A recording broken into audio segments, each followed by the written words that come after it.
Bonjour Camille, est-ce que vous nous entendez? Alors, tout tac, Oui. Ah, Il y avait alors toujours des petits problèmes, hein, de micro. exactement, on a vu et elle est partie. Ouais, on n'entend plus là. On n'a plus de son, on n'a plus l'image. Voilà, elle est On revenue. est ah, alors, excusez-moi, j'ai cliqué sur la croix accidentellement. mmh, Ça arrive. Faut faire très Oui, non, je suis attention à pas je l'écoute. mais ouais, les croix sont très piégeuses et je suis pas une habituée, des des plateaux, en ligne, je vous avoue tout. Donc je vais essayer de faire voilà, comme je peux. une Oui, grande première alors. aucun problème. Alors moi déjà, j'aimerais que, vous puissiez, présenter un peu qui vous êtes, et pourquoi la prostitution est un problème et après on va vous poser des questions. Mais je pense, i c'est important de contextualiser cette discussion. Alors, comme vous avez vu, j'ai dit beaucoup de bien de Bernard Arnault juste avant. Mmh, Heu, je ne sais pas si vous êtes peut-être, dans l'âme fan de Bernard Arnault? Non, non, je Donc sais bien, oui, c'est pour ça que je fais la blague. comme des Je pense séquences. que là-dessus on est tous d'accord, qu'il y en a certains, on pourrait leur piquer quand même quelques milliards. Mais bon, bref, la prostitution est un vrai sujet, un sujet qui est mal compris, mal connu et que pas mal aujourd'hui, d'associations instrumentalisent. Alors, qui vous êtes et pourquoi on va parler de ça et d'où vous venez et pourquoi c'est un sujet? alors bon, déjà, bah, je me présente, donc je m'appelle Camille, je suis militante, féministe marxiste, donc c'est vrai que du coup, je vais avoir une approche plutôt, marxiste du sujet, mais je vais globalement essayer de parler un petit peu pour tout le monde. Donc pourquoi la prostitution? Je veux dire que c'est un peu mon sujet de prédilection en tant que féministe marxiste, car, c'est des sujets que, de manière globale, les féministes vont traiter très différemment, de nous, en étant plutôt, dans des courants qui sont réglementaristes. Donc, les arguments classiques, qui seront: «Oui, mais si on légalise, les prostituées auront, plus de droits, accès à la sécurité sociale», que sais donc, c'est peut être un argument qui convainc facilement, mais qui, en réalité, cache beaucoup, de points noirs qui ont du mal à avoir de la visibilité, en fait, auprès du grand public, contrairement à des arguments très simples et moralistes, qui peuvent être autant dans du coup, chez les soutiens que les non-soutiens. Donc pour cela, je vais essayer de faire une présentation assez globale sur, déjà pour commencer, quels sont les chiffres de la prostitution aujourd'hui en France? De quoi parle-t-on?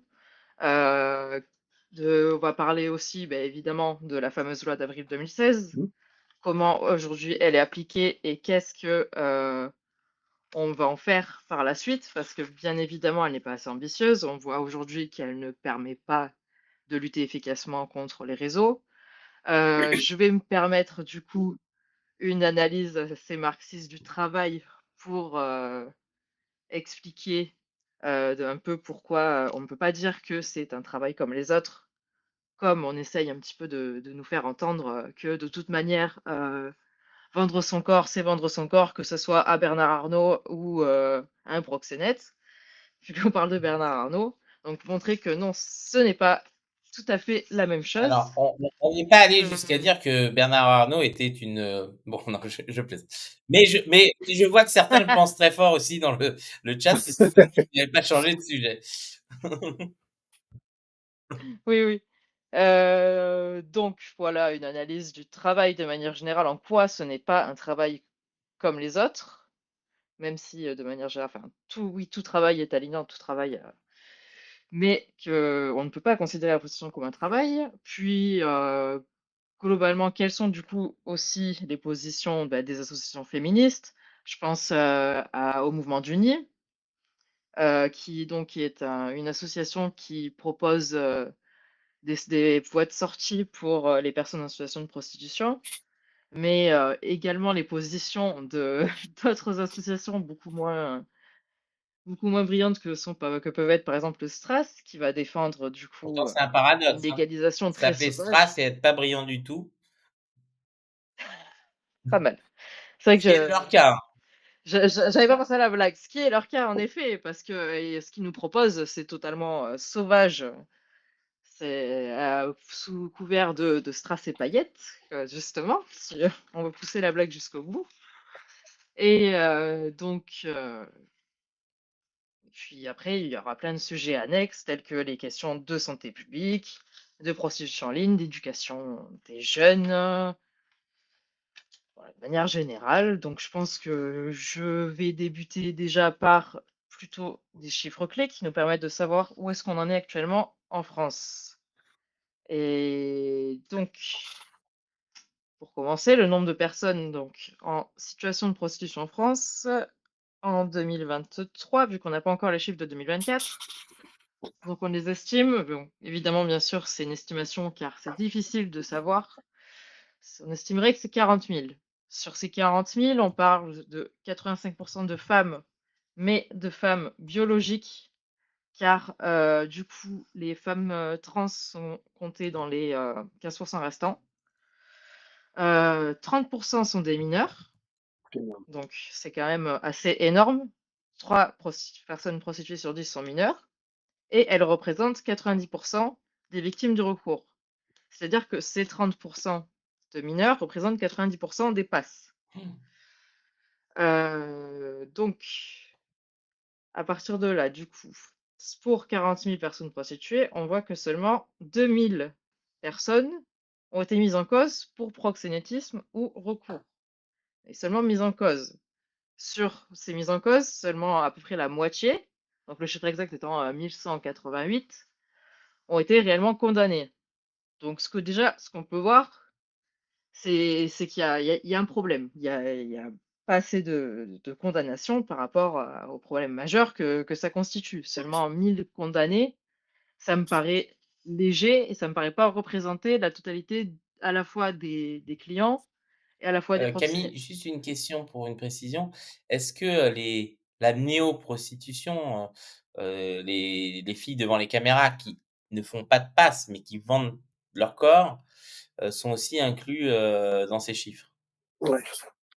Oui, alors en effet, parce que du coup c'est plus tard, dans mes chiffres, mais du coup je le lance maintenant. Du coup, c'est 60 de la prostitution, c'est en ligne. Donc que ce soit, purement les personnes qui vont recruter via des plateformes en ligne pour ensuite, du coup, enfin voilà, recruter de manière générale les clients via les plateformes en ligne. Ouais. Donc oui, ça comprend, la prostitution en ligne et en plus de du coup, celle, on va dire de trottoir et celle, du salon de massage par exemple, comme c'est le cas souvent, à Paris. Là où on a des points assez positifs et là où on voit que, les lois abolitionnistes, quand même permettent une évolution, c'est que donc par rapport à 2022, on a eu 841 parcours de sortie autorisés par des associations. Donc ces parcours de sortie, hem, c'est, globalement un accueil dans des associations des personnes, prostituées, qui leur permettront d'avoir, heu, une aide financière, une autorisation de séjour, un hébergement, provisoire, car du coup cette loi de 2016 reconnaît du coup maintenant les prostituées comme étant victimes et non plus, fautives, criminelles à la limite et donc c'est une évolution donc 841 par contre sorties autorisées, c'est-à-dire plus 31% par rapport à 2022. Donc on voit qu'il y a une évolution, il y a vraiment une réelle volonté de proposer des parcours de sortie et pas simplement de punir comme on a tendance à nous accuser Mmh. régulièrement, de vouloir punir la prostitution. Enfin les prostituées de manière générale. Ça, c'est l'argument en béton, direct, l'argument d'autorité. On veut pénaliser les prostituées, on est anti-prostituées, on les déteste, voilà. On aimerait qu'elles meurent. Je n'abuse pas quand je dis que certains nous accusent de vouloir leur mort. Heu, donc tous ces parcours sont donc orchestrés par 121 associations présentes sur le territoire, donc 121 associations bien sûr abolitionnistes. Donc on va parler, d'UNI, du planning familial, voilà. Pourquoi je parlais de d'aide financière d'autorisation de séjour? Parce qu'effectivement, 90 donc des prostituées sont d'origine étrangère et sans Mmh. papier. Elles sont exploitées par des réseaux mafieux, donc qui sont également, pour la plupart, venus, sans papier aussi. Il y a plusieurs, axes d'immigration au niveau de la prostitution. On va avoir les pays d'Est tels que la Roumanie, la Mmh. Bulgarie. Il va y avoir certains pays d'Afrique, le Nigeria et aussi, on n'y pense pas beaucoup, parce qu'on ne se rend pas compte, c'est pas ce qu'on voit dans la rue, mais il y a la Chine qui, fait également, des gros chiffres avec les salons de massage. Donc tout ça, ça représente Mafia donc là, on chinoise, a un profil pas en la Chine. Ouais. voilà, voilà. Oui, c'est la filière chinoise. Après, la globalement, c'est oui, c'est la filière chinoise, mais la majorité également de toute façon des personnes qui travaillent dans cette filière chinoise des salons de massage sont également, des femmes Mmh. chinoises. Donc là, on peut dresser le profil moyen de la personne prostituée qui est donc très loin de ce que veut nous présenter la prostituée Twitter. Donc c'est une femme qui serait a priori mineure, sans papier, qui donc a subi des violences sexuelles dans sa vie et en subit toujours Donc il vit aujourd'hui. une Alors, certaine forme d'esclavagisme parce que souvent on lui confisque ses papiers, on la menace de la c'est ça. déporter et cetera. Ce qui fait qu'elles sont souvent apeurées et c'est très difficile, Mmh, comment ça s'appelle? Pour elles de s'en sortir. C'est pour ça que c'est important qu'il y ait ces mmh, passerelles de sortie que vous avez évoquées. c'est ça, parce que en fait, les réseaux mafieux, à la base, recrutent en promettant du coup un passage à la frontière française, heu, a priori, contre un échange monétaire, Mmh mh. donc voilà, un droit de passage. Mais les réalités, c'est que donc sur la route, tout le long de la route, notamment, on peut parler de la route des Balkans, donc il va y avoir petit à petit des confiscations effectivement, des tout ce qui est papier et cetera. Donc même plus de possibilité de retourner dans son pays d'origine, en fait. Donc elle est totalement, apatride et du coup, en contrepartie, on va dire à ces jeunes femmes: «Sur la route, vous allez, vous prostituer, sur le chemin», on va dire, pour, faire encore d'argent, sinon, on vous laisse au bord de la route. Donc c'est vraiment des réseaux mafieux qui font, trafic d'êtres humains, sans parler du fait que, ces réseaux, en plus donc de ramener, de la prostitution, ils ramènent des armes, de la drogue, enfin Oui. voilà, ils se contentent, pas de tant qu'à faire, autant tout ramener. Donc il faut savoir que voilà, financer la prostitution, c'est financer, pas seulement, la prostitution, c'est vraiment financer toutes les dégueulasseries, qu'on peut, nous importer en France. Mais pas Donc Bernard globalement, Arnault. je pense mais pas bon, on n'importe pas Bernard Arnault. Ouais, Bah là, on l'a réimporté des États-Unis. on l'a on l'a réimporté. Non, ouais. Du coup, heu, je pense qu'un point un petit peu légal pour, pareil comprendre, ce serait qu'est-ce que la loi de 2016 en fait? Même si j'ai déjà un peu répondu, je pense que c'est important de Mmh. développer pour bien comprendre de quoi en fait comment on lutte et comment on quels sont en fait les points à améliorer aujourd'hui parce qu'on voit très bien que ce n'est pas suffisant, qu'il y a un manque, on va dire, de volonté de couper le problème à la racine parce que, voilà, ces parcours de sortie, quelque part, oui, c'est une bonne chose, mais on arrive un peu tard. Donc la loi de 2016, elle place donc les femmes prostituées en victimes, non plus en coupables. Donc le délit de racolage depuis 2016 n'existe plus. Donc elle prévoit donc à la place la pénalisation uniquement des clients. Donc c'est généralement une amende de 1 500 €. Mmh. Ensuite, elle donne des moyens, du coup, aux associations pour faire de la prévention et proposer ces fameux parcours de sortie de la prostitution. Donc je pense qu'on peut dire, par rapport aux chiffres que, cette politique abolitionniste quand même a volonté de fonctionner et quand même de réduire, la prostitution massivement par rapport aux pays, donc réglementaristes. On peut citer le cas de l'Allemagne. L'Allemagne, qui est, plutôt réglementaliste, a 10 fois plus de personnes en situation de prostitution que la France, donc 400 000 en Allemagne. Donc globalement, on peut quand même se dire que ceux qui disent que, l'abolition de toute manière, ça n'empêchera pas, la prostitution, le fait est que les chiffres nous montrent bien que si, ça peut la réduire, jusqu'à, 10 fois. C'est un autre, constat donc de la loi 2016, c'est que la prostitution, évidemment, c'est une violence de genre. Donc 85 des prostituées, je disais, sont des femmes, mais des clients sont des hommes. Donc quoi qu'il arrive, que ce soit une femme biologique, une femme trans, un homme, les clients, quoi qu'il arrive, sont des hommes. Donc c'est les angles aussi d'attaque de ces associations féministes. C'est tout le côté antipatriarcal. Et il y a aussi le plan, légal des droits humains, qui est que la prostitution, c'est un obstacle, à des concepts, juridiques qui sont la non-patrimonialité et disponibilité du corps humain. C'est-à-dire, qu'il n'est pas permis de, faire profit, de vendre, un corps humain. Donc, ça, voilà, à l'inverse, bah, du coup, d'une marchandise, c'est vraiment, on va dire un droit qui, nous rend humains et non marchandises. Et c'est là que je pense, du coup, parlant de marchandises, je vais essayer de développer plus rapidement que mes Non, notes parce que sinon je vais vous mettre un tunnel. non, c'est pas grave, c'est juste que moi j'ai très mal depuis toute cette semaine au cou, donc je suis obligé de craquer régulièrement ma tête, donc c'est normal que je fasse Je des t'en prie. voilà.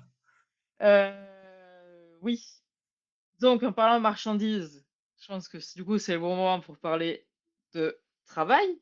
Mmh.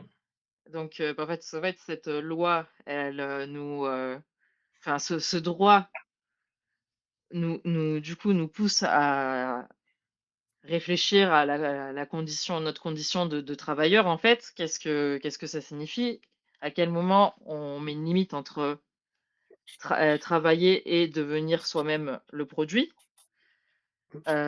Donc c'est ici que voilà, les réglementaristes tels que le STRAS, vont dire que, tout travail, il y a souvent la comparaison de: «Non mais de toute façon à l'usine, on est exploité pareil, on vend notre corps de la même manière, donc on ne voit pas pourquoi, la prostitution devrait être, vue de manière différente». Donc c'est vraiment là qu'il faut attaquer, non pas sur le plan moral, et cetera, parce que ça ne fonctionnera pas avec eux, vu qu'ils n'ont pas de morale, soyons clairs. C'est là qu'il faut les attaquer sur l'angle réellement de qu'est-ce que le travail? Et donc pour Marx, le travail salarié se caractérise par la location de sa force de travail, donc c'est-à-dire non pas le corps lui-même, c'est-à-dire que le travail, ça représente l'individu qui l'accomplit, plus l'outil de travail, plus le produit. Donc dans la prostitution, on a un problème. C'est contradictoire, c'est que l'individu et l'outil de travail, c'est la même chose et le produit n'existe pas. Donc là, malins qui sont, ils ont trouvé un concept marxien également, c'est le travail abstrait. Les réglementaristes, là, se sont dit: «Ah, dans le travail abstrait, on pourrait éventuellement s'incruster». Parce que ce concept, en fait, il réduit le travail à une seule production de valeur d'échange, en fait, quelle qu'elle soit. Hem, donc ça permet, en fait, aux réglementaristes de pousser l'exploitation au maximum, maximiser les profits, d'ouvrir tout un pan, en fait, de nouveaux marchés, quitte à produire, une valeur d'usage qui est totalement nulle, quoi, parce que la prostitution, je pense, n'est pas le seul, n enfin, nouveaux délires capitalistes, de marché, qui n'ont absolument aucun intérêt pour la société. En plus d'avoir recours, du coup, on en parlait, à limite l'esclavagisme, donc moi, ce que j'appellerais plutôt le servage, Mmh. qui donc le servage, c'est, on va remonter, du coup, très loin dans l'histoire, même, donc, au niveau, de l'esclavage plutôt. Donc, c'est le seul régime connu où le corps était, réellement la marchandise. Donc c'est l'époque où on vendait des esclaves sur le marché. C'est le seul exemple historique qu'on peut remonter qui est équivalent. Heu, donc Marx mentionne l'allocation, bah, de mains, de neurones, de muscles, mais jamais de parties intimes. C'est là qu'on voit la différence. On voit que, voilà, enfin, si vraiment Marx avait volonté d'inclure, les parties intimes là-dedans, il l'aurait dit parce que ça me semble quand même être une parenthèse importante. Dans ce sens, ça exclut déjà de la définition du travail puisque c'est un cas qui est unique, qui ne peut pas être banalisé parce qu'il existe tout un tas, de jobs où, on utilise nos mains, on utilise notre force intellectuelle, nos muscles. Mais la prostitution, à ce sens-là, est vraiment une exception. Où vraiment, là, on a accès à l'intime. Donc pour rentrer dans un concept, du coup, là, pareil, très marxien que je vais passer rapidement, c'est que on parle, du coup, de Lumpenprolétariat. C'est-à-dire le prolétariat ruiné, qui a cessé de résister. Donc pour Marx, en fait, la prostituée, à l'instar des criminels, du voleur, voilà, je pense qu'aujourd'hui, on inclut facilement aussi les dealers là-dedans. Donc c'est le degré ultime auquel le capital réduit la vie humaine, où, du coup, on est prêt à vendre tout de soi-même.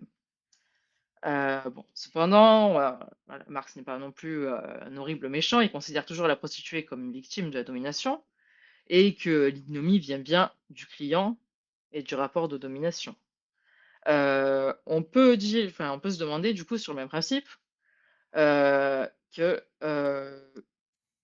un parallèle qui est intéressant pour essayer de comprendre, la position abolitionniste, c'est le travail des enfants. Le travail des enfants qui a été aboli, donc c'est, 2 Marx avait tendance à comparer la prostitution et le travail des enfants. Le travail des enfants entre-temps, a été aboli sur le donc et on n'a pas on s'est pas dit qu'on allait donner plus de droits aux enfants dans les usines avant d'abolir le travail des enfants. On s'est quand même dit: «Non, c'est nuisible, c'est pas normal de faire travailler des enfants». On abolit. On ne s'est pas dit: «Ah bah, on va leur donner, je ne sais pas, un bonbon toutes les heures, c'est un petit droit en plus, ça va aller et puis on réfléchira plus tard sur comment on les sort de là». Donc ça, c'est quelque chose qui est défendu dès, 1800, dans les années fin des années 1800. Donc on voit que des exemples, travaux qui paraissent, ahurissants aujourd'hui, on n'a pas attendu, avant d'abolir. On ne s'est pas dit: «Oui, mais les enfants, que vont devenir les enfants du coup?» Ben, les enfants, vont aller à l'école a priori. Donc là, pareil, les prostituées a priori vont avoir, un travail normal. Bon, citer quand même rapidement mes consoeurs, féministes. Donc les arguments féministes, attention, parce qu'il y a souvent, pour moi, un côté très moraliste qui n'a pas réellement de fond, qui est plus vraiment: «C'est pas bien». C'est pour ça que je voulais insister sur le côté, de vraiment développer, le travail, les définitions du travail et cetera, car, c'est ce qui vraiment nous permet d'avoir, une compréhension plus matérialiste et pas idéaliste et juste morale. Donc globalement, en fait, ce que défendent, les associations, tout ce qui est voilà, tous les féministes, c'est que La prostitution entretient l'idée ancrée, dans le système vraiment et de manière globale que toutes les femmes sont accessibles à condition d'y mettre le prix. Ça impacte en fait toutes les femmes dans tous les domaines, que ce soit, dans leur vie personnelle, que ce soit, au travail. Donc on parle vraiment d'une culture de manière générale qui fait que même pour celles pour qui, soi-disant, c'est un choix de se prostituer, par exemple, sur OnlyFans, on va pas pouvoir les laisser faire parce qu'elles participent activement à maintenir une culture qui rabaisse les femmes à l'état d'un objet que l'on peut se procurer, avec une certaine somme. Donc là, pour moi, j'aime bien l'analogie, je pense, un petit peu de la Révolution française, qui est que, quitte à effectivement devoir se débarrasser malheureusement, il va falloir sacrifier 1 pour sauver 99. Et ça, pour moi, c'est une évidence, on ne peut pas y échapper. Et toutes les femmes, voilà, ne pourront pas vivre dignement tant que, certaines entretiennent ce système et généralement, celles qui entretiennent ce système sont bien confortablement chez elles, à se prendre en photo, pour, OnlyFans, à faire des cams. Donc elles ne sont pas, vraiment, confrontées, au pire, niveau, violence. Mmh. Alors ce que tu dis Camille, c'est qu'en gros, heu, c'est pas parce qu'il y aura une majorité consentante de femmes, du moins une majorité, une minorité, Mmh. consentante de femmes, qui pratiqueraient ça, qu'on doit laisser faire parce que justement l'immense majorité ne l'est pas.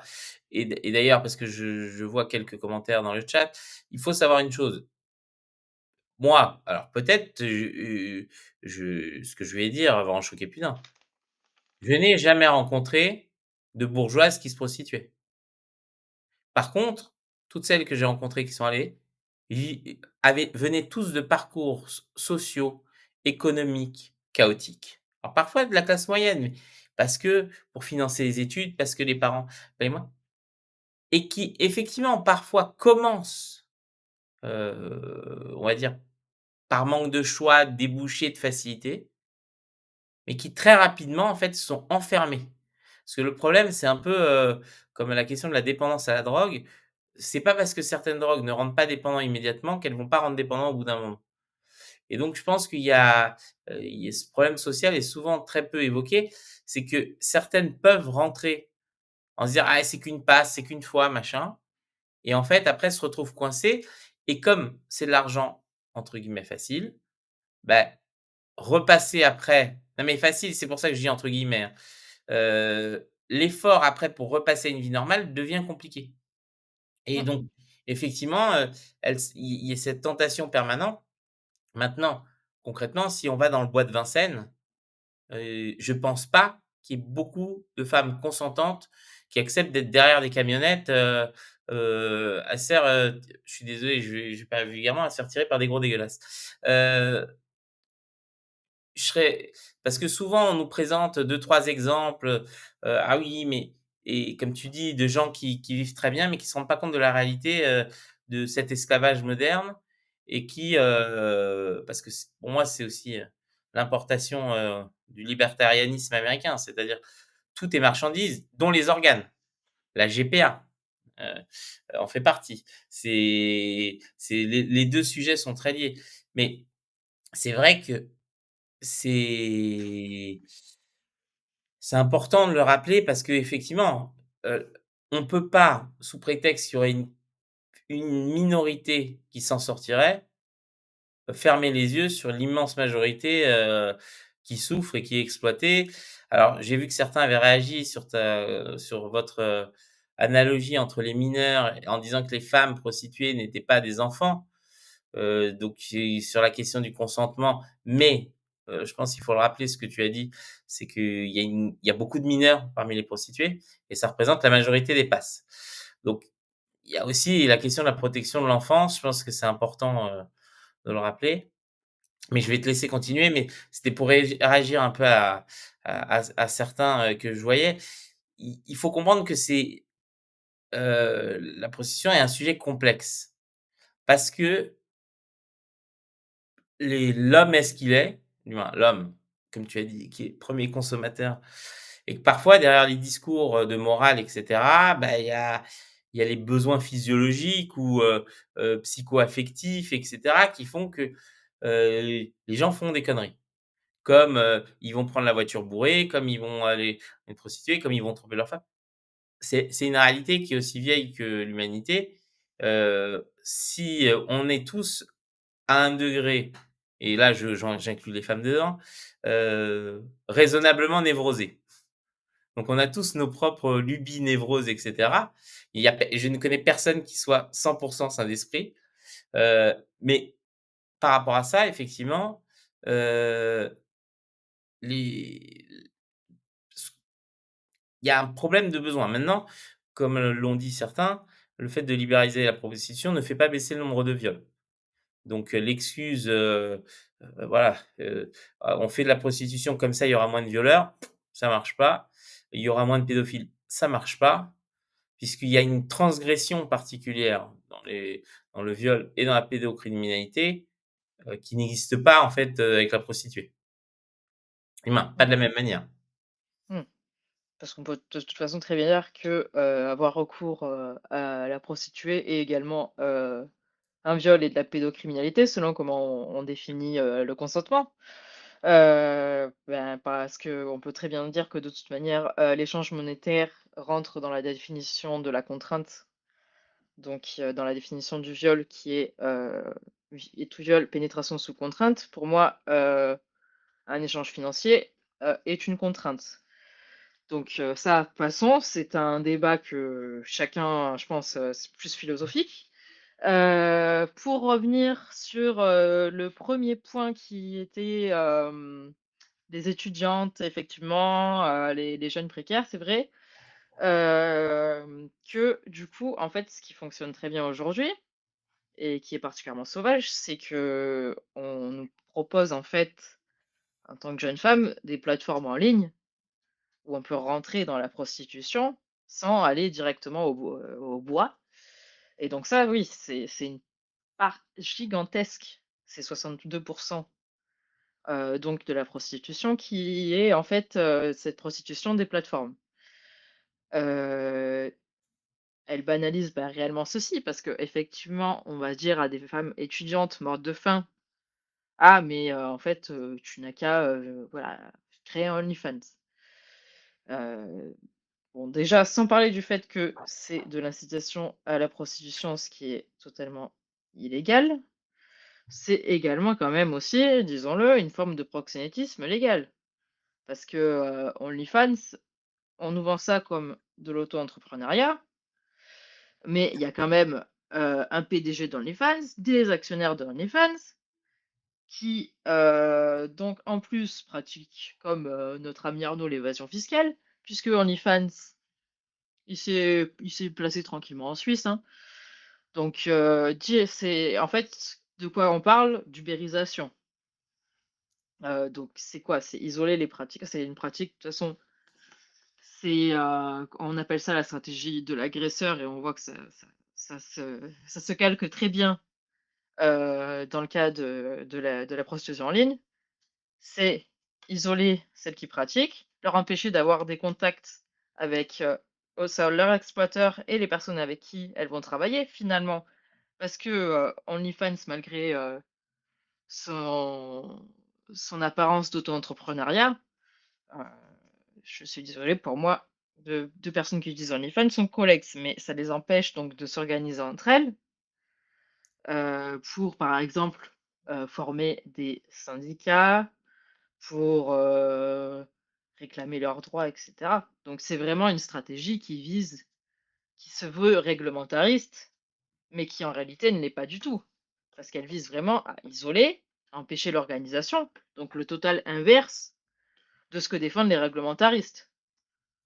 Heu, tuc tuc tuc et puis, ça bafoue en plus, généralement le code du travail, bon comme Uber voilà, hein, et c'est une précarisation générale parce qu'on pareil, on vend ça comme étant, une solution facile, mais quand même, il y a quand même beaucoup d'offres, pas autant de demandes et donc ça va pousser les femmes à faire toujours, on va dire pire pour, avoir un petit peu la demande et le minimum vital d'argent que, monsieur OnlyFans va bien vouloir verser à ses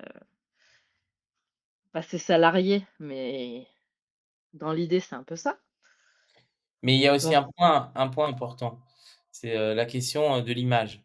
C'est mmh, très important, c'est-à-dire qu'une jeune fille qui commence le OnlyFans à 18 ans ou 20 ans, même parfois certaines plus jeunes, mais c'est en trichant sur l'âge et cetera sur la plateforme, bah, ça va. Quand elle en a 32, bah, déjà, elle fait moins et donc pour maintenir son niveau de revenu, puisque généralement elle s'est désocialisée à cause de ça, bah, elle va aller plus loin et donc cette prostitution douce pousse vers la prostitution réelle.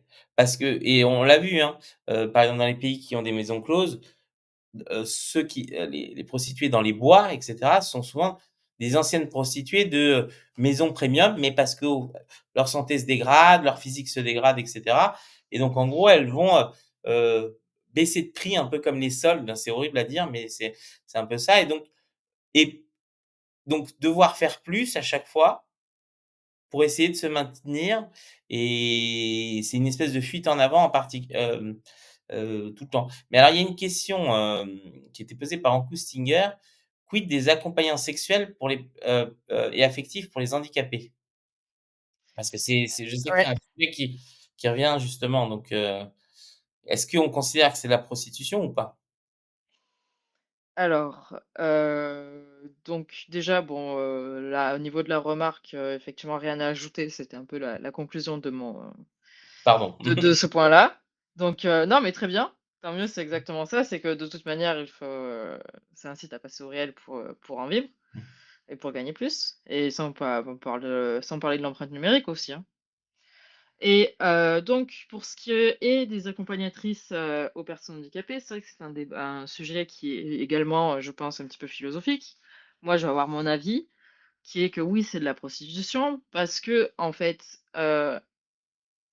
désolée pour ces personnes, mais en quel honneur les personnes, handicapées auraient un droit inaliénable au sexe que, les personnes valides n'auraient pas, finalement? Je ne pense pas que l'accès au sexe soit un droit.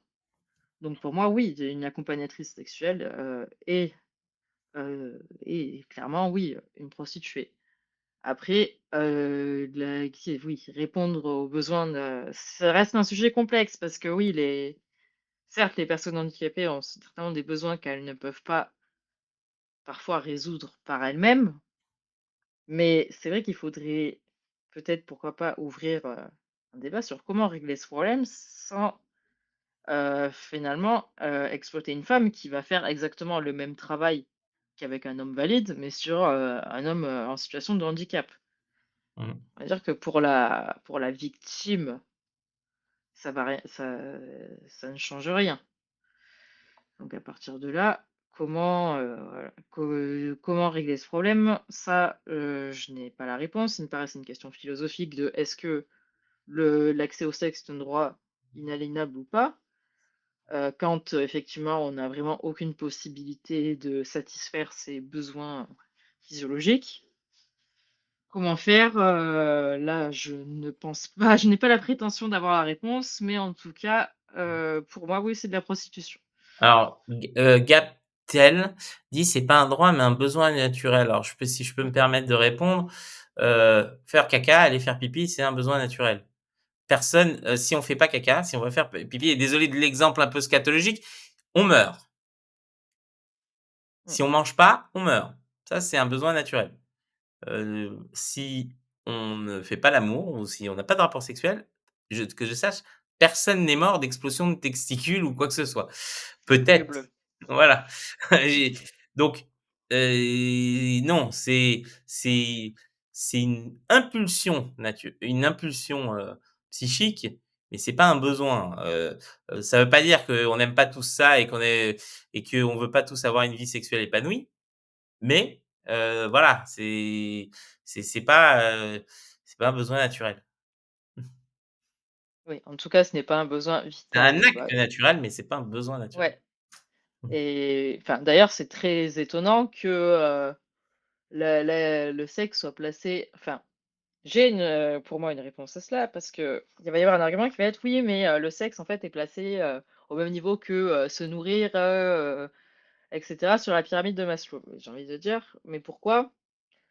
Pour moi, là où il y a eu peut-être une incompréhension, c'est que pour moi, c'est la question, dans ce cas, reproductive qui est en jeu. C'est que effectivement, s'il y a plus de sexe, il y a plus de reproduction, il y a une extinction de l'espèce humaine. Ça, d'accord, je veux bien. Mais est-ce que ça veut dire que le sexe est un besoin vital? Non, c'est un besoin vital dans le sens où on a besoin pour se reproduire, mais pour, on va dire, son plaisir personnel, ce n'est absolument pas le cas. Donc pour moi, c'est juste peut-être une incompréhension aussi de ce qu'on veut dire par, besoin physiologique du sexe, quoi. C'est Alors, je vois que j'ai fait réagir. Ankou Stinger dit: «Pedro, l'activité due à la libido protège la santé mentale». Je pense que tous les maris infidèles pourraient dire ça à leur femme.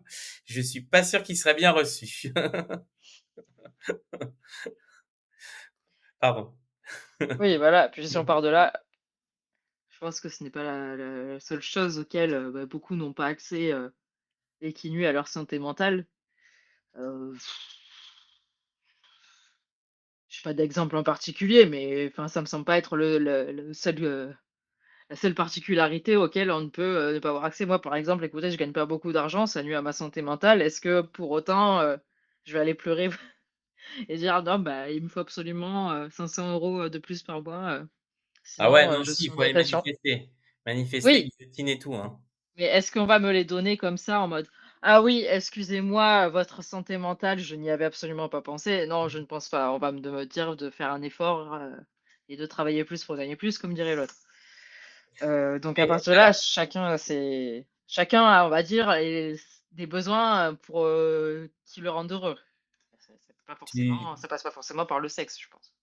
tu évoquais, du moins vous évoquiez tout à l'heure, les solutions. Moi, depuis, plusieurs années avec, certains, on observe, quelque chose qui pourrait potentiellement mettre un terme à la prostitution sans c'est ce qu'on appelle les robots putes.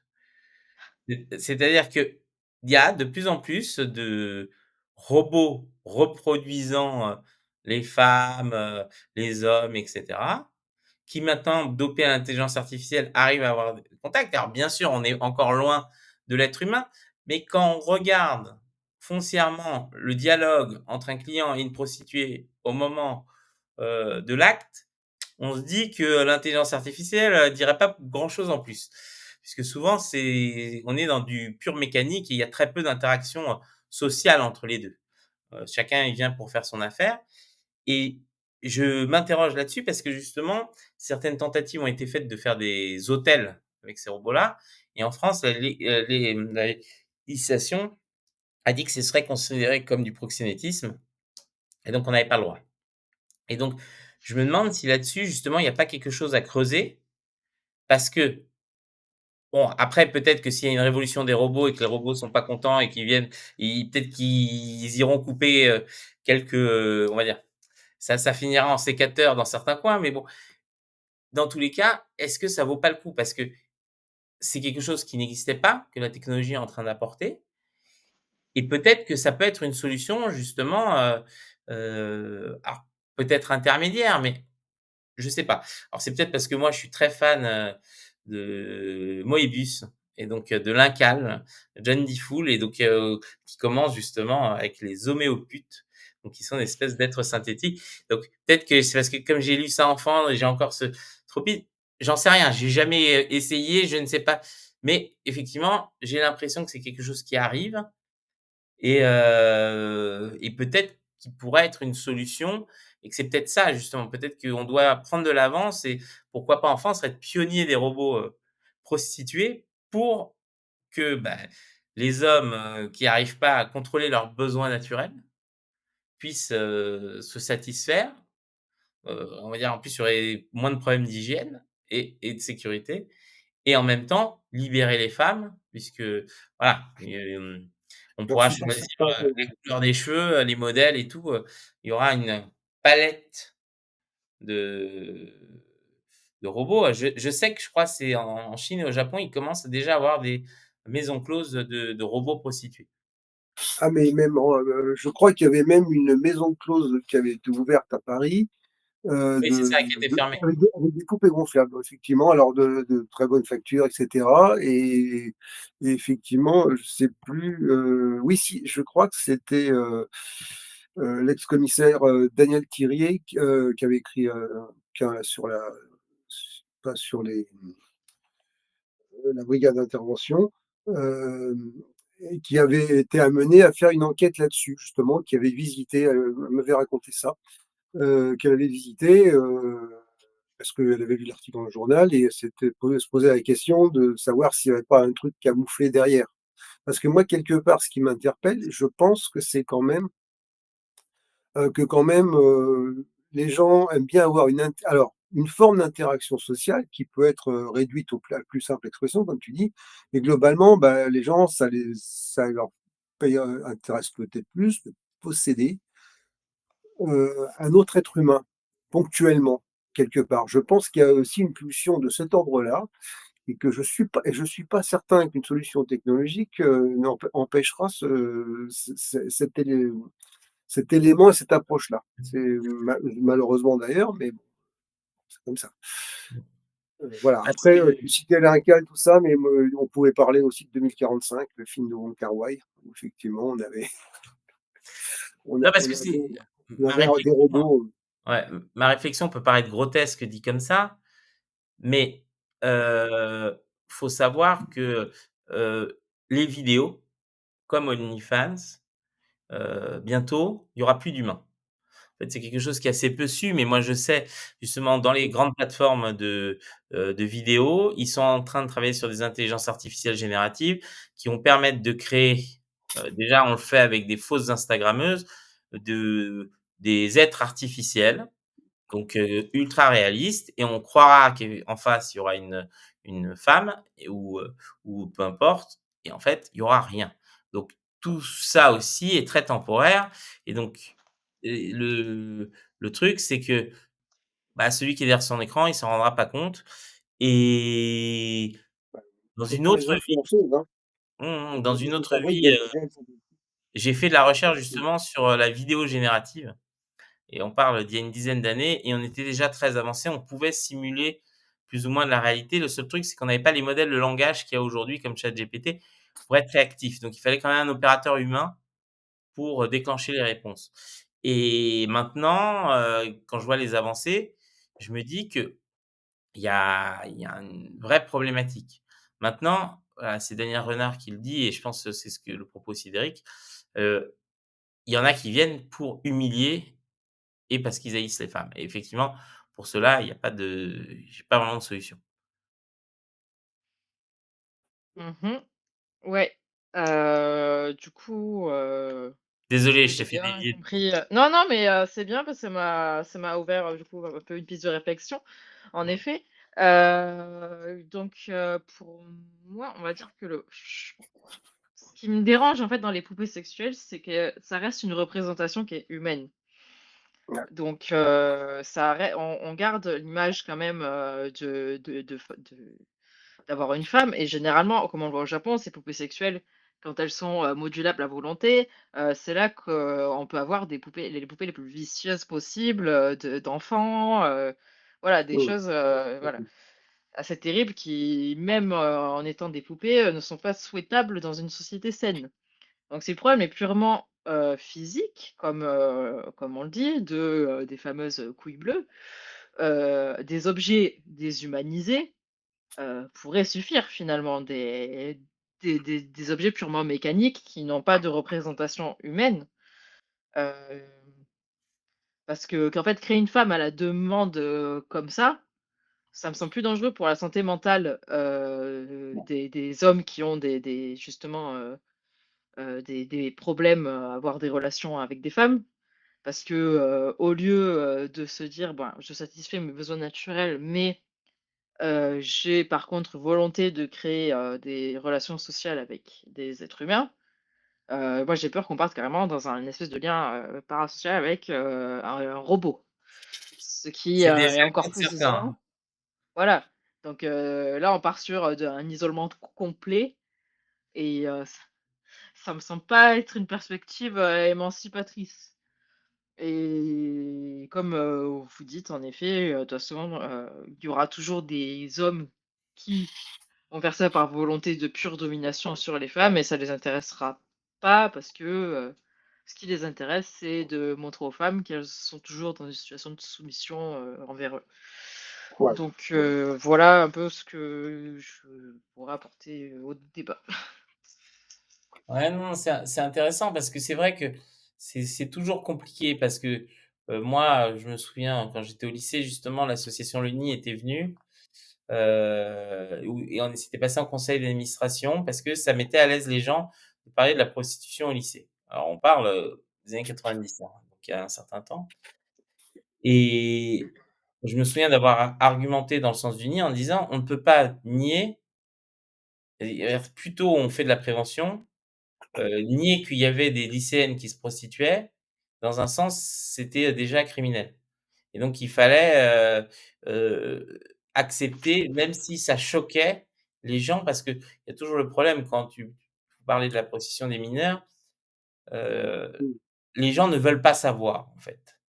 On veut et c'est souvent ce qui se passe aussi avec, les cas de pédophilie et de pédocriminalité et cette vidéo sera démonétisée parce que j'ai employé trop de mots qui valaient pas, mais c'est concrètement, on sait, hem, qu'il y a des réflexes humains qui nous empêchent de voir l'horreur.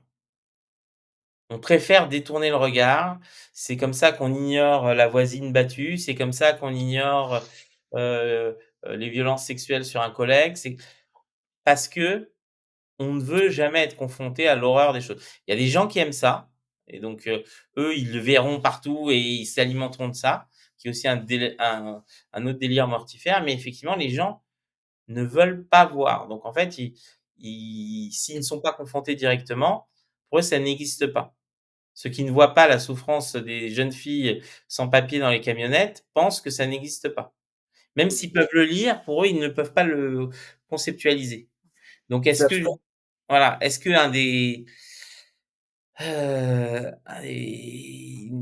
solutions serait aussi d'exposer plus aux yeux du monde la réalité et la sordidité, comme on dit, de la prostitution et pas juste les stars, qui s'en sortent et cetera? Est-ce qu'on ne devrait pas, un peu comme sur les paquets de cigarettes, dès qu'on va parler d'une fille d'OnlyFans ou un truc comme ça, mettre un visuel dégueulasse, qui pour rappeler en fait la réalité, je sais pas. C'est je donne à haute voix. Ah voilà, Angus Singer dit que je monétise le chat et les lives et donc alors pour info, c'est pour créer du contenu intéressant et inviter des gens comme Camille pour pouvoir parler de sujets importants.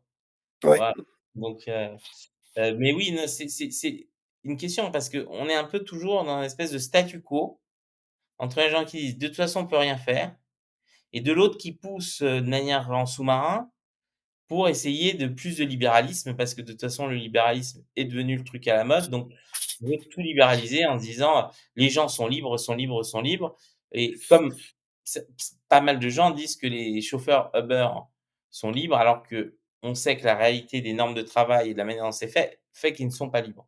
Oui, la Mais réalité du renard libre dans le poulailler libre. exactement, tout à fait.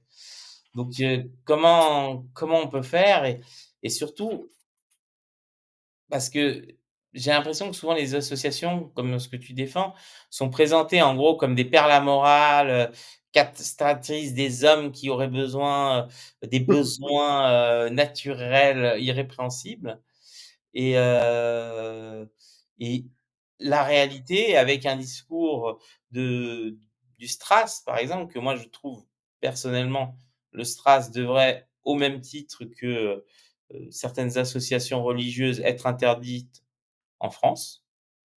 parce que clairement on est sur des gens qui veulent casser la concorde républicaine, des gens qui veulent casser, l'unité française.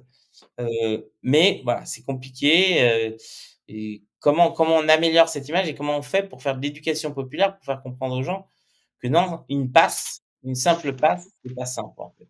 Bonne question. C'est pas anodin. Ouais. Beh, justement, bah, ce matin, je voyais un post du Mouvement du Nid qui mentionnait précisément le terme éducation, populaire, et donc qui proposait effectivement de la même manière que, donc les prochaines séances à venir, pour, les lycéens et lycéennes, les cours sur, les violences sexuelles et affectives pour sensibiliser les mineurs. Il me semble que, la place de la prostitu enfin le sujet de la prostitution aura tout à fait sa place dans ces séances obligatoires. Mmh, Donc s évidemment que oui, il faut sensibiliser le grand public parce que le problème, c'est que, les jeunes, qui, sont, effectivement sur internet ont beaucoup plus facilement accès au côté glamour, au côté, voilà, au oui, côté de ce que le Strass va montrer, au côté, OnlyFans. Mais c'est sûr que, bah, on va pas amener des lycéens, sur un parking avec des camionnettes pour leur dire: «Regardez, c'est ça la réalité». Parce que non seulement ouais, c'est dangereux, c'est peut-être un peu, extrême et trash, mais enfin, moi je pense, notamment à des survivantes de la prostitution, donc vraiment de l'exploitation et de la traite d'êtres humains qui, font des tours de France pour faire des conférences et expliquer leur réel vécu et personne ne leur donne de visibilité. En fait, personne n'est au courant qu'il y a vraiment des femmes qui font ça, qui font l'effort de se déplacer partout en France pour raconter leur vécu, mais on les mmh, invisibilise en disant que, de toute manière, c'est enfin, pour du coup les réglementaristes, ah bah, c'est des traîtresses et il y a donc justement, à une conférence d'ailleurs d'une surveillante de la prostitution. Il y a quand même eu le Strass qui est venu pour pouvoir se mettre au premier rang et huer donc cette femme dont malheureusement j'ai oublié le nom et je m'excuse auprès d'elle, donc qui est venue exprès pour se mettre au premier rang, la huer et l'empêcher de raconter son vécu. Donc pour dire enfin, ce sont vraiment des méthodes de proxénètes et c'est par hasard, c'est réellement des proxénètes. Parce que toutes ces personnes qui sont au Strass en réalité ont plus un boulot de rameuter, on va dire, des personnes pour faire le sale boulot, mais elles sont juste là pour faire la représentation dans les manifestations, et notamment, mmh, voilà, sans citer de nom, leur leur «chef» entre guillemets, il me semble, donc ça, a été quand même enfin, et ça a été dénoncé. J'irai pas jusqu'à dire, qu'il a été, dénoncé, par la justice parce que je ne veux pas dire de bêtises, et de diffamer. Mais en tout cas, ça a été, voilà, dénoncé qu'il y avait des techniques, en tout cas de proxénètes qui se servaient du Strass pour, faire du proxénétisme. Ça, par contre, est interdit par la loi. Donc, sans parler du fait que le Strass, moralement, ils sont horribles et en plus de ça, il faudrait les dissoudre parce qu'ils tout simplement, ils ne respectent pas les lois à ce sujet. Mmh. Alors j'ai fait une petite recherche pendant que tu parlais. En 2013, des membres du STRAS ont été accusés de proxénétisme Voilà. pour avoir prétendument facilité le travail sexuel d'autrui. Cependant, ces accusations ont été largement contestées. Le syndicat a toujours affirmé que ces actions visaient à défendre les droits des travailleurs du sexe et non à encourager leur exploitation. mmh, C'est aussi facile que, je trompe ma femme parce que j'ai des besoins. Voilà, et critique des donc en 2015, ils ont été condamnés justement, pour diffamation à l'encontre d'une association abolitionniste, puisque, justement dans le cadre de critiques ou, sur l'abolition. Donc oui, on est, heu, on est face à un syndicat qu'on pourrait appeler un lobby, hein, un lobby Mmh, professionnel qui voit bien, qu'il y a un business, hein. et que ce business, ils se disent: «Pourquoi, on l'aurait pas et pourquoi on gagnerait pas?» Parce que je pense que derrière, il y a pas de morale, c'est vraiment, l'argent n'a pas d'odeur, comme on dit.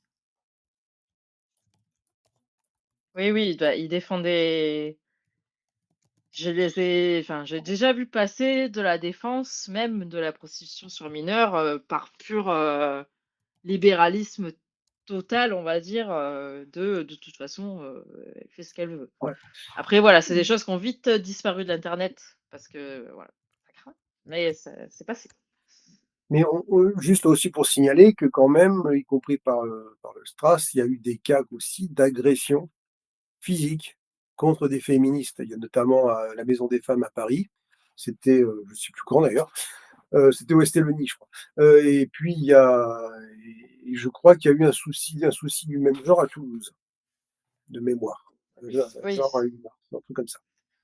Alors oui, pour oui. pour info, j'ai retrouvé les chiffres pour l'Allemagne. En Allemagne, en 2013, hein, donc il y a un certain temps, le chiffre d'affaires annuel de l'industrie de la prostitution, donc les maisons closes, a été estimé à 14,5 milliards d'euros. On peut comprendre que certains aimeraient bien une part du gâteau, hein, et donc Ouais, c'est une augmentation quand même significative par rapport à avant la législation. Donc il faut ouais. voir que la prostitution légale n'a fait qu'augmenter, la détresse des femmes et pas la régler. Et avec un effet induit, notamment sur la recherche d'emploi. Il y a eu un cas, assez connu où effectivement une femme qui cherchait un métier, on lui a dit: «Bah, écoutez, c'est très simple, il y a un job dans une maison close. Quoi, vous voulez pas y aller, donc vous refusez l'emploi, vous sortez du régime, d'indemnisation». Mmh. Ça peut amener à ce genre de délire quoi quand même, hein. À partir du moment où on dit: «Bah, c'est un métier comme un autre», et ben, à ce moment-là, si tu es en recherche d'emploi, tu peux pas refuser ce métier comme un autre. Donc voilà, c'est Oui, bah, c'est le cas, là, en Belgique, qui est ouais, donc, le premier pays du monde du coup, que la prostitution est vraiment un travail comme un autre avec un régime, et cetera, tout un voilà et je pense que bon, ça vient d'arriver, mais dans les années qui vont suivre, à mon avis, on va entendre parler, effectivement de radiation parce que, on voulait pas aller, travailler en maison close donc ça, voilà. c'est à observer et à mon avis, ça va être assez alarmant. En Belgique, c'est 870 millions d'euros en 2022. Ouais, pour Heu, l'instant. À le voir maintenant comment ça va évoluer avec la légalisation totale. Ouais, non, mais de toute façon, on voit bien, hein, c'est le courant, libéral partout. C'est-à-dire qu'on a encore de la chance d'interdire la vente d'organes, mais il y a des pays, hein, qui autorisent, par exemple, la vente de reins. Ouais, Moi, je pense que certains bientôt pousseront vers ça et ils diront: «Ah oui, mais bon, je peux vivre avec un seul rein, pourquoi j'aurais pas le droit de vendre mon rein?» et oui, tout à fait.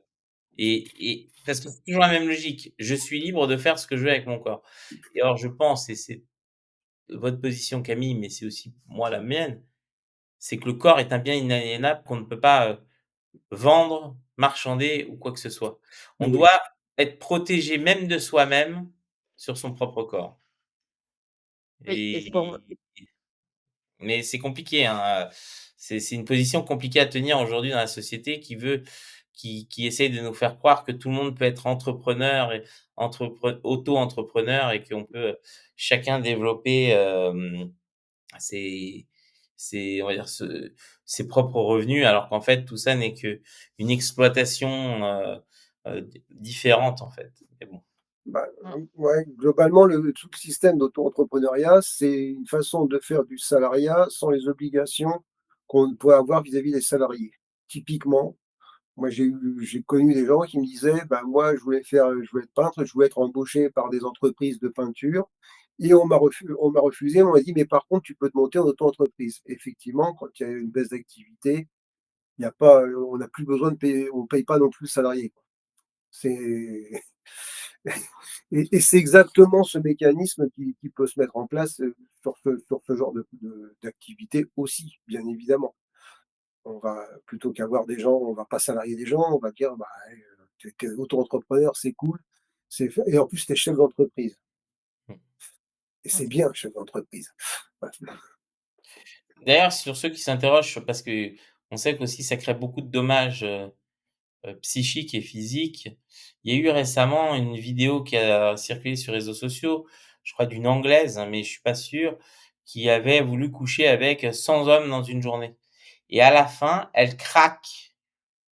Ouais. En fait, elle fait toute son interview, elle entretient une certaine façade et cetera et à la fin donc, il y a ces extraits que vous pourrez retrouver sur les réseaux sociaux où elle craque complètement et en fait, elle demande plus ou moins d'arrêter parce qu'en fait, elle se rend compte, du moins on sent qu'il y a un déclic qui fait que ça ressort à un moment ou un autre et que derrière la façade, en fait, il y avait une souffrance, mais qu'elle faisait semblant pour le truc et après elle s'est repris, hein, très vite, mais on voit à ce moment-là le l'humanité facturée, si on peut dire ça comme ça, en fait et c'est vrai qu'il faut pas oublier justement, c'est que derrière, il y a des êtres humains et que ça a quand même des incidences importantes, sur les gens qui sont victimes de la prostitution.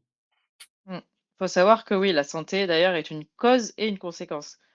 Parce que donc il y a une étude, qui a été faite par, Mmh. du coup, l'association féministe contre le viol, Mmh. qui montrait que 100 des qui d'après du coup un échantillonnage, 100 des personnes qui, se lançaient dans la prostitution avaient vécu des violences sexuelles, déjà pour commencer.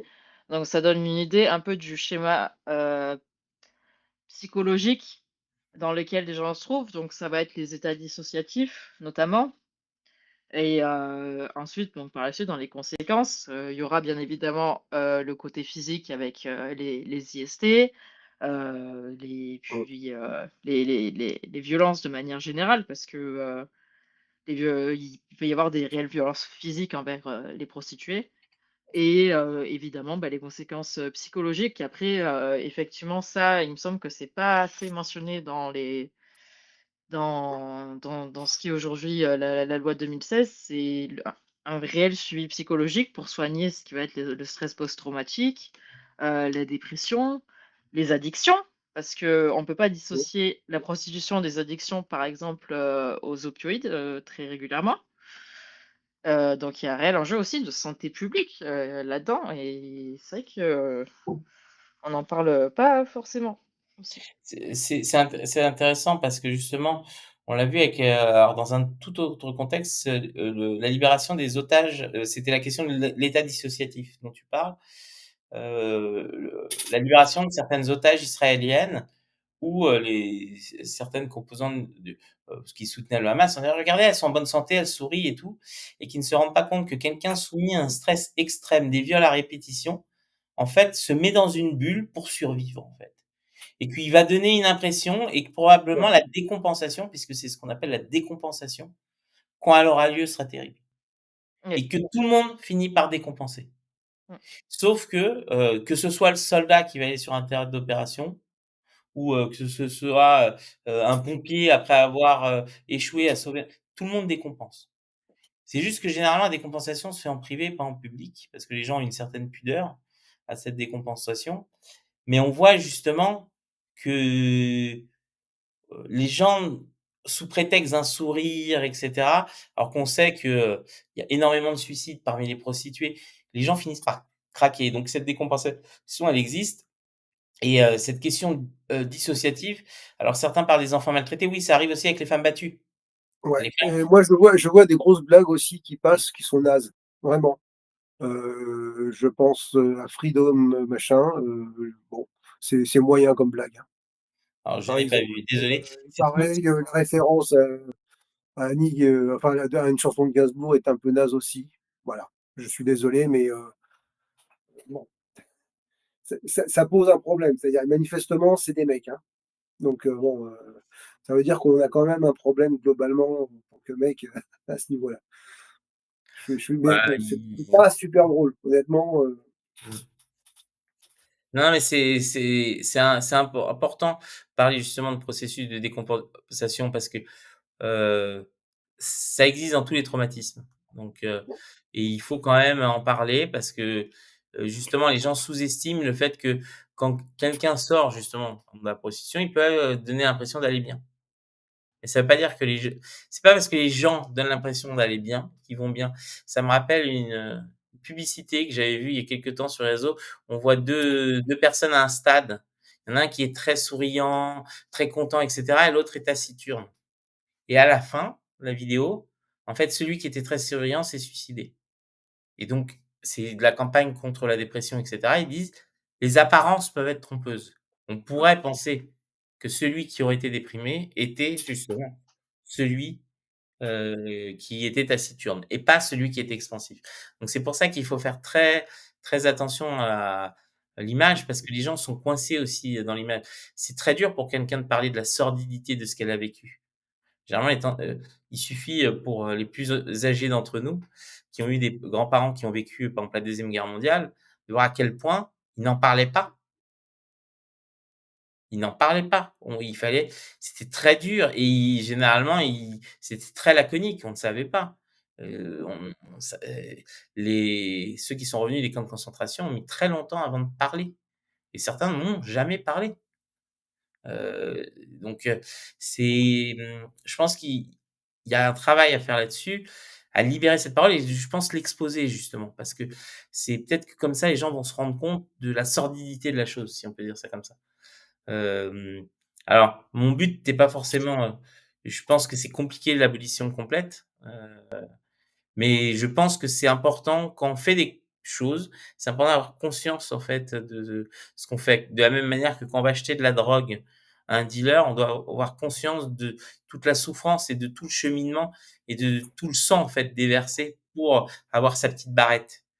Et que ça, tout ça, bah, généralement, si tu es un peu humain, ça te travaille et ça te fait repenser, un peu, ben, il faut justement, être capable de pas se dissocier justement de la situation et de comprendre en fait que, bah, il y a toujours un humain qui souffre derrière.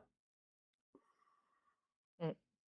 Oui, ça vient de rappeler que tous les trafics, de toute façon, de manière générale, sont liés entre eux parce que à partir du moment où c'est des réseaux mafieux, de toute façon, ils ra ils bouffent à tous les râteliers, comme on dit et finalement, on peut pas être conséquemment, par exemple, contre la prostitution, mais acheter, de la drogue ou inversement.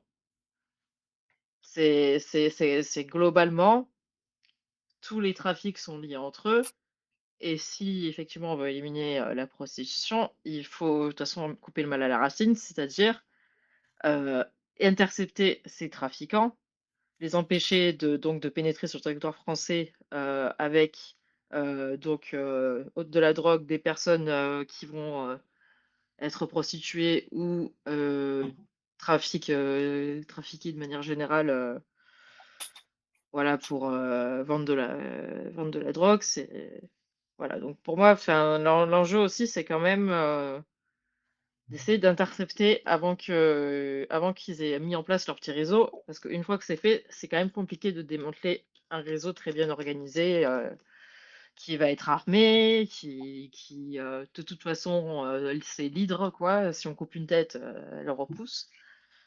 Donc c'est pour ça qu'il oui, c'est quelque chose de très ambitieux, l'abolition, mais en même temps, il faut être ambitieux si on veut obtenir, le moindre mal. Alors justement, est-ce que déjà, si on contrôlait un peu mieux nos frontières et que, on va dire, il y aurait que ce serait moins des passoires, est-ce que ce serait pas déjà bien pour lutter contre la traite d'êtres humains? Parce qu'aujourd'hui, on peut passer facilement d'un pays, de l'Union européenne à un autre et on sait que, bah, les jeunes filles qui viennent de Roumanie, elles sont pas contrôlées, en fait, pour arriver ici. Donc, alors ça paraît bizarre de dire ça, mais parce que moi, j'ai un truc qui m'a toujours, gêné, dans ces mouvements, pro, légalisation, c'est que souvent ils se présentent de gauche, alors qu'en fait c'est une vision, libérale de droite qui promue et ils se veulent progressistes et cetera, alors qu'en fait, la gauche, bah, théoriquement, historiquement, ça défend les droits des femmes, leur émancipation et pas leur asservissement donc heu et cette question des frontières pour moi est importante parce que on voit bien que, on facilite, tous les trafics. Donc je sais pas, est-ce que toi au moins de contrôler, Mmh. je parle pas d'interdire, l'entrée, au moins de savoir qui rentre et d'éviter qu'il y ait des camions qui arrivent avec des filles, à la limite congelées, qui vont être, directement, emmenées dans des camionnettes, aux boîtes de Vincennes ou de Boulogne ou je ne sais pas où en France. Mmh. Oui, oui, tout à fait. De toute façon, ça c'est globalement ce qui, devrait, être fait et qui est, un peu fait dans le sens où, ce qui, va être, maintenant une l'ambition de la loi 2016, c'est, du coup, de supprimer immédiatement les titres de séjour, des proxénètes. Pas des prostituées, du coup, de fait, des proxénètes. Donc à partir de là, si on veut faire ça, il faut savoir qui arrive, d'où ils arrivent. Donc généralement, c'est ce qu'on appelle, voilà, la fameuse route des Balkans. Donc oui, un meilleur contrôle des frontières. Déjà, ça permettrait de un intercepter donc ces trafiquants un peu de tout et oui, les interdire de séjour parce que de toute façon, en fait, ils ne viennent pas pour, chercher quelconque asile ou quoi que ce soit. Ils viennent, pour, faire, des profits via des êtres humains dans des pays un peu plus favorables et aussi ça permettrait d'intercepter donc les victimes. Il existe déjà beaucoup d'aides pour les victimes, que ce soit, des titres de séjour, temporaires, avec des aides financières qui leur permettraient un peu enfin de s'en sortir, une aide administrative pour pouvoir, se régulariser ou alors, faire le choix de rentrer chez soi après, avoir été victime de trafic d'êtres humains, ça me semble pas déconnant non plus.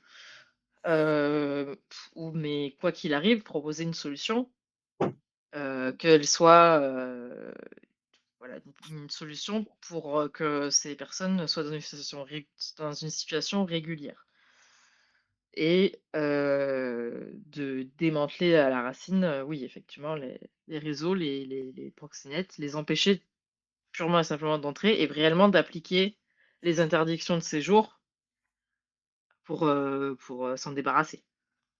Mmh. Bah, merci Camille. Est-ce que tu as quelque chose à ajouter ou alors on te réinvitera, hein, parce que c'est un sujet moi je pense que il faut qu'on réinvestisse la question, des droits humains en Mmh, général et que cette question aujourd'hui alors tu n'as peut-être pas vu, en début d'émission justement on parlait de la question des groupes qui poussaient vers l'individualisme et on sait que, on cherche à fracturer la société sur des sujets sociétaux pour justement éviter que les gens, puissent voir quel est le vrai problème et qui sont leurs conditions de vie. Parce que moi, je suis convaincu, intimement, généralement, quand on gagne bien sa vie, c'est plus facile de trouver un compagnon ou une compagne.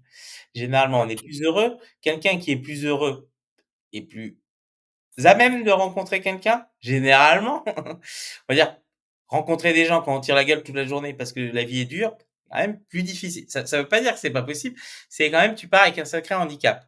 J'ai jamais vu quelqu'un, on va dire, faire comme toi, en draguant. C'est-à-dire que généralement on sourit. Bref, heu, si on améliore les conditions globales, je pense on réglerait beaucoup de choses. En particulier sur les discriminations et sur beaucoup de choses et que c'est justement ça sur lequel on doit se concentrer et ce que tu dis, la prostitution fait partie de la lutte des classes. Parce que c'est ça, c'est pas des femmes riches qui sont exploitées, c'est des femmes mmh, pauvres et souvent, malheureusement, exploitées par des riches, mais mis à disposition d'autres pauvres Mmh. et c'est pour ça que c'est important. ouais. Et Oui, parce que, enfin, il y a aussi des hommes, exploités dans l'industrie, porno-prostitution, il faut pas l'oublier. Ça, c'est mon petit, hop.